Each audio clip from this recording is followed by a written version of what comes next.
Hello नमस्ते, मी सावित्रा खडाखडे या चॅनलमध्ये तुम्हा सर्वांचं खूप खूप मनापासून स्वागत करते. आय होप की तुम्ही सर्वजण मस्त आणि मजेत असाल. तर चला तर मग आजच्या छान अशा या व्हिडिओला सुरुवात करूयात. तर चला तर त्यासाठी व्हिडिओ कंटिन्यू करा. तर मी आज ना तुमच्याशी ना खारं वांग आणि सुक्की बटाट्याची भाजी बिना पाण्याची ते तुमच्याशी मी शेअर करणार आहे. तर रेसिपी खूप छान आहे बरं का. तर त्यासाठी व्हिडिओ कंटिन्यू करा आणि चॅनलवरती नवीन असाल तर प्लीज चॅनलला जाऊन सपोर्ट करा आणि व्हिडिओ आवडला तर एक लाईक करा आणि जास्तीत जास्त लोकांपर्यंत शेअर करा आणि सबस्क्राईब करायची बात विसरू नका. चला तर मग छान अशा ना आजच्या या व्हिडिओला सुरुवात करूया. आणि आत्ता सकाळच्या ना 7:30 वाजलेले आहेत. तर तुम्हा सर्वांना शुभ सकाळ. तर तुम्हाला दाखवते 8 वाजलेले आहेत. तर बरोबर ना 8 वाजले तुम्हाला दाखवते. इथे तुम्ही पाहू शकताय बरोबर 8 वाजलेले आहेत. तर थोडासा आज उशीर झालाय स्वयंपाकाला. तर इथे ना मी भाज्यांची तयारी करून घेतलेली आहे. तर इथे तुम्ही पाहू शकता बटाटा छान असा ना कट करून तो आता इथे पाण्यात ठेवलेला आहे. कारण बटाट्यामध्ये बघा इथे तुम्हाला दिसत असेल तर नेहमी बटाट्याची भाजी करताना आपण धुवूनच भाजी करायची आहे. तर इथे बघा त्याच्यावरची साल काढून ना मी छान असे ना बटाटे कट करून घेतलेले आहेत. तर आता आपल्याला खारं वांग पण बनवायचं आहे. तर त्यासाठी इथे बघा छोटे छोटे असे ना आपले हिरवे वांगे होते. तर इथे बघा एक 2-3 दिवस झाले वांगे आणून थोडेसे तुम्हाला सुकल्यासारखं दिसत असेल. तर मी खारं वांग पण बनवणार आहे. तर इथे दोडक्याची चटणी बनवणार आहे. तर त्यासाठी ना इथे दोडका पण मी कट करून घेतलेला आहे. तर सर्व भाज्यांची ना माझी पहिली तयारी असते बरं का. इथे टोमॅटो आणि लसूण वगैरे सोलून घेतला. छान अशा ना आपला बागेतला कढीपत्ता पण आणलेला आहे. तर तुम्हाला इथं व्हिडिओमध्ये दिसत असेल की आपल्या किचनमध्ये ना खूपच म्हणजे ऊन येते. कारण पूर्वेला ना आपला असे खिडकी आहे पूर्वेलाच. कारण ऊन बाहेरून ऊन ना थेट ना आपल्या किचनमध्ये येतो. तर इथे बघा तुम्हाला दिसत असेल व्हिडिओमध्ये पण ऊन खूप म्हणजे ऊन बरोबर किचनमध्येच येतं आहे. तर चला असो. तर आता ही सर्व भाज्या वगैरे कट करून झालेल्या आहेत माझ्या. तर इथे ना मी पीठ घेतलेलं आहे. तर भरपूर पीठ होते ना म्हणून मी थोडंसं काढून घेते. कारण एवढं काय कणिक लागणार नाही आपल्याला. उगी सकाळी ना थोडंसं जास्त कमी असावं म्हणून मी जास्तच मळते. तरी पण ना 2-3 चपात्या शिल्लक राहतातच. तर इथे ना मी पीठ घेतलेलं आहे. तर आता मी पटकन कणिक वगैरे मळून घेते. तर इथे ना आपण चवीपुरतं मीठ टाकून घ्यायचं पिठामध्ये. तर खूप छान आपल्या चपात्यांना टेस्टी लागतात बरं का. थोडं जर मीठ कमी टाकलं ना चपात्या छान लागत नाहीत. आता ना थोडं थोडं ना मी पाणी टाकून ना छान असं ना कणिक घट्टसर मळून घेते. म्हणजे जास्तीचं घट्ट नाही मळायचं. थोडंसं सैलसर आणि मऊ असं ना आपण ना हे गव्हाचं पीठ मळून घ्यायचं आहे. छान मळून घेते बरं का. कारण जेणेकरून आपल्या चपात्याही छान होतात. आणि आता शौर्य पण बाहेर गेलेला आहे खेळायला. त्याची पण आंघोळ वगैरे झाली. आणि आहो आणि बाबांना मळ्यात गेलेले आहेत. कारण ड्रीप वगैरे म्हणजे परवा नांगर आलते ना मळ्यामध्ये. तर त्यासाठी ते परत ड्रीप घालायचे असतात. तर त्यासाठी ना बाबा आणि आहो मळ्यात गेलेले सकाळी 6 वाजताच. आता त्यांनी येईपर्यंत ना आता 10 वाजता येतील. त्यांनी येईपर्यंत मला पूर्ण स्वयंपाक आटपावा लागतो. आणि त्याच्यामध्ये आज संडे आहे म्हणून मी पण थोडंसं माझा स्वयंपाक पण उशिरा चाललेला आहे. नाहीतर डेली माझं 8:30-9 वाजेपर्यंत ना स्वयंपाक होतोच.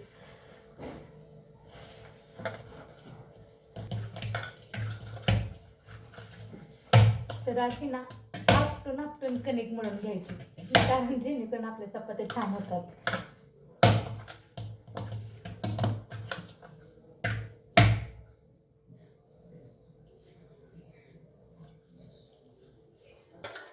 चला आता आपली कणिक रेडी झालेली आहे. तर ही आता कणिक भिजेपर्यंत ना आपल्या भाजीची तयारी करूया.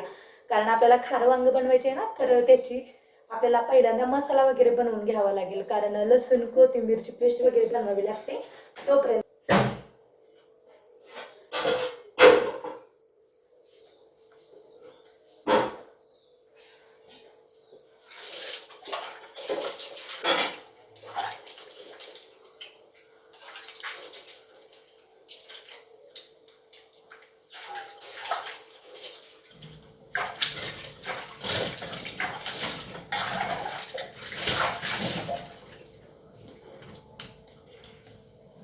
आणि किचन ओटावरती ना पीठ वगैरे पडलेलं होतं ना ते मी असं कापडानं ना क्लीन करून घेतला किचन ओटा, कारण आता ना म्हणजे मला सारखं कसं असं क्लीन केल्याशिवाय ना स्वयंपाकच करावं असं वाटत नाही.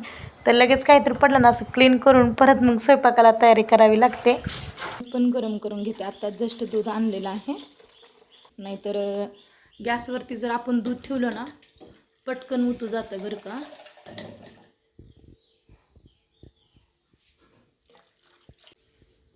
लाईटर कुठं आहे भेटलं. तर चला आता आपलं दूध हे गरम होते तोपर्यंत कणिक पण मळून घेते मी आता.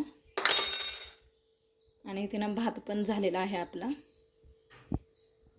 या उखाड्यामुळे ना इतकं गरमी होऊ लागले ना खूप म्हणजे खूप. तर इथे मी पाणी वगैरे थोडंसं 5 मिनटं बसून पिले आणि नंतर नाही ते मी खारं वांगं बनवायचं आहे. तर त्यासाठी नाही ते मी आता वांगी भरून घेणार आहे. तर इथे शेंगदाण्याचा कूट घेतला, त्याच्यामध्ये थोडंसं जिरं टाकून घेतलं आणि थोडंसं ना चवीपुरतं मीठ टाकून घेतलेलं आहे. तर नंतर ना मी थोडीशी हळद पण टाकली आणि 1 चमचा तेल टाकायचं आहे. तर ना नंतर आपण ना छान असा ना तो मसाला एकसारखा परतून घ्यायचा, म्हणजे मिक्स करून घ्यायचं आहे शेंगदाण्याचं कूट वगैरे, आणि छान अशी ना वांगीमध्ये भरून घ्यायची आहे. तर मी आधीच ना वांगी कट करून ठेवली होती त्याच्यामध्ये मीठ वगैरे टाकून, कारण वांगी काळी पडू नये म्हणून. तर इथे कढई गरम करायला ठेवलेली आहे. तर त्याच्यामध्ये तेल टाकलं 2 चमचा आणि जिरं मोहरी टाकून घेतली. नंतर ना लसूण कोथिंबीरची पेस्ट टाकलेली आहे. तर थोडासा कढीपत्ता टाकला आणि थोडंसं ना आता टोमॅटो पण असे बारीक कट करून घेतलेलं आहे. तर आपल्याला ना असं रसबशीत असं ना खारं वांगं बनवायचं आहे. तर इथं ना मी थोडंसं मीठ टाकलेलं आहे टोमॅटो मऊ होण्यासाठी, कारण मसाल्यामध्ये पण ना थोडंसं मीठ टाकलं होतं आपण. तर थोडीशी हळद टाकून घेतली आणि छान असे ना वांगे भरून घेतले होते ना तेही तेलात ॲड केलेलं आहेत. तर ते तुम्ही पाहू शकताय.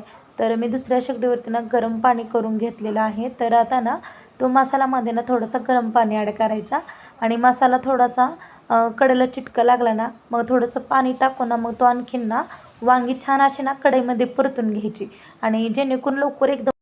आता तुम्हाला व्हिडिओमध्ये दिसत असेल की थोडीशी हे खारं वांगं ना पातळ झालेलं आहे.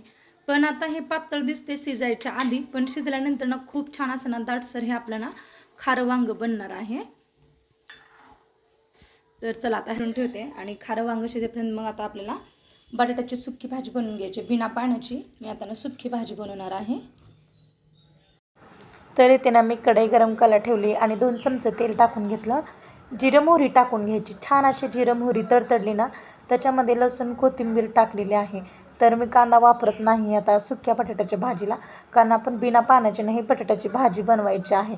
फक्त मिठाच्या पाण्यानेच ना आपली ही बटाट्याची भाजी खूप छान लागते बरं का. आणि तिखट बनवणार आहे मी.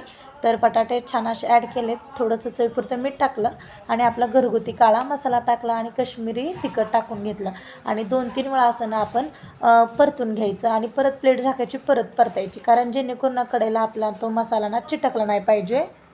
तर ना मी इथे बघा साईडचा अजून किचन ओट्यावरती पडला ना तो सर्व अजून पुसून घेतला. आपल्या इथं ना भाज्या तयार झालेल्या आहेत. तर इथे तुम्ही पाहू शकताय छान असं ना खारं वांगं पण शिजलेलं आहे.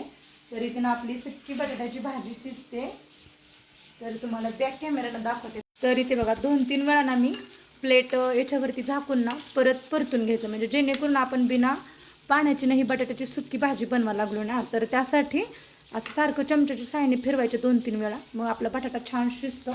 मी आणखीन काय शेंगदाण्याचा कूट टाकला नाही आहे, नंतर टाकण्याने थोडा शिजल्यानंतर. तर इथे तुम्ही पाहू शकताय छान असं ना आपलं भरलं वांगं खारं वांगं तयार झालेलं आहे असं रसरशीत, खूप छान.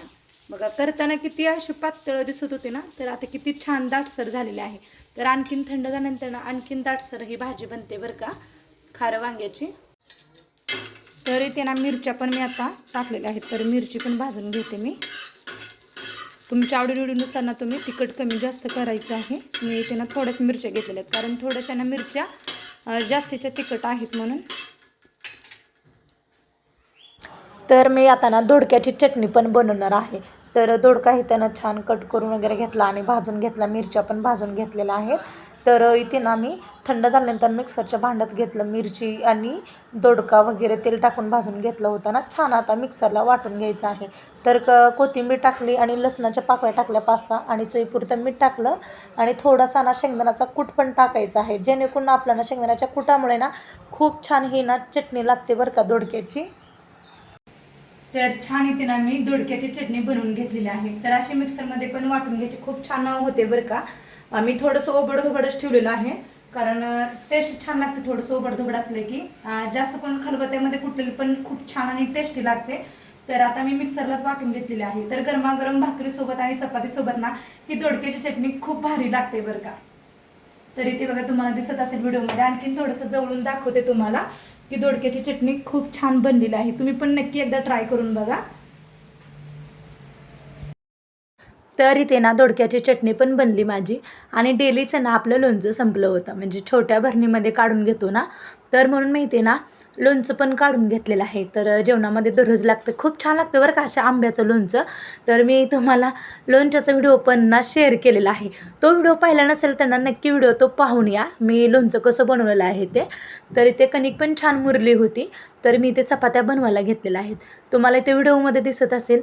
तर चपात्या आपल्या खूप छान फुगलेल्या आहेत आणि खूप छान बनत आहेत, एकदम सॉफ्ट अशा ना आपल्या चपात्या बनत आहेत. तर इथं हो शूट घेत होते, आणि तेवढ्यात म्हणजे आत्ताच मळ्यातून आलते बरं का हो.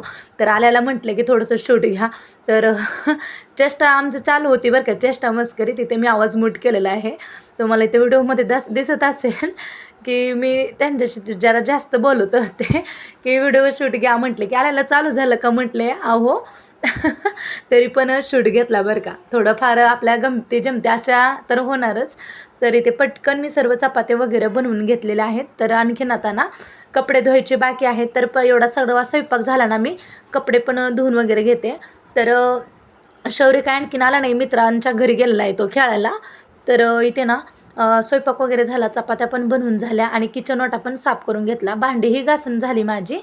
तर एवढं झालं की असं नाही की आपलं पूर्णच काम झालं. किचन ओटा क्लीन झाल्यानंतर आपल्याला बरेच अशी हॉल किचन वगैरे झाडू मारायचा ते असतं. तर मग नंतर नाही, तर मी आणि शौर्य दोघंही जेवायला बसलेलो आहे. तर चला मस्त आता आम्ही जेवण वगैरे करून घेतो. व्हिडिओ खूप मोठा होत चाललेला आहे, म्हणून मी इथेच ना व्हिडिओचा एंड करते. तुम्हाला पुन्हा भेटूया अशा छानशा व्हिडिओमध्ये. तोपर्यंत बाय.